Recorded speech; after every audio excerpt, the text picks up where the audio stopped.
I am very familiar with the crime problem in the city of Wilmington. I had a business in the city of Wilmington down on 9th Street. I was robbed at gunpoint by a career criminal who had actually been sentenced to 10 years for armed robbery and was released on parole, and robbed me and 40 other citizens in Newcastle County in the city of Wilmington.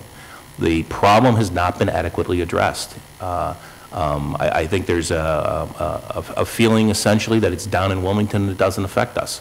If that crime wave had occurred in Newcastle County, if that crime wave had occurred in Jack's neighborhood up in Greenville, there'd have been a hue and a cry, and there'd been policemen all over the street. What we really need to do is we need a much more effective response. We need a statewide response. It is time for us to treat Wilmington like we treat all the other communities in the state of Delaware and put resources in there, including the state police, to move forward and provide a safe environment for the citizens in Wilmington. They deserve that. Thank you, Mr. Craig. Dr. Perry? I spent a lot of time with the Occupy group right downtown, and yes, it is, and crime is a problem. I don't think bringing the state police in is really the answer, and I think more of what Bill Montgomery's approach would have been, but we'll see how the Mayor Williams does it.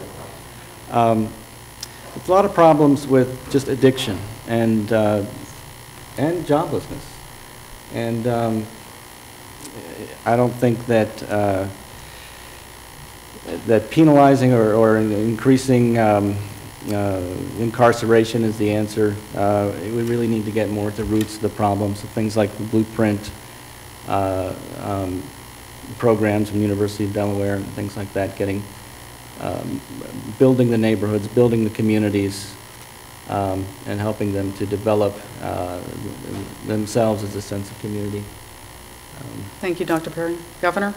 You know, although I don't run the Wilmington Police Department, let me give you a sense of some of the things that we have been doing. And we've really been working to heighten the presence, the community police presence, and to target enforcement efforts on the most violent offenders. So specifically, our Operation Pressure Point has had state troopers work with Wilmington Police Department, police officers in various parts of the city on patrol and the like. And I can tell you, when I visited East 24th Street or 10th and Pine, where a young man was shot a couple months ago, those folks were appreciative of having the troopers out.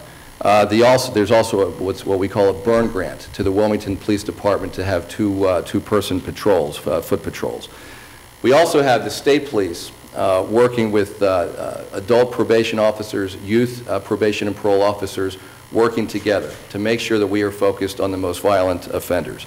The Attorney General's office is appearing at bail hearings to make sure that people don't get out when they shouldn't be. They're appearing at violation of probation hearings. And the new mayor, we expect Mayor Williams to be the new mayor. He's made it clear that this is a top priority for him, and I look forward to working with him. Any discussion? I have a follow-up, actually. Governor, you talked about things that are already done, but the crime rate is still high. What more can we do? Well, some of those things were not being done as well as they should have been, particularly the focus on the adult probation parole officers, the youth probation parole officers, working with state police, making sure that we've got the right representation at the bail hearings. Those are all things that we really got to focus on. I will say, and I appreciate the follow-up, because everything that I mentioned was focused specifically on public safety, and I think public safety is an important piece of this, but there's another important piece.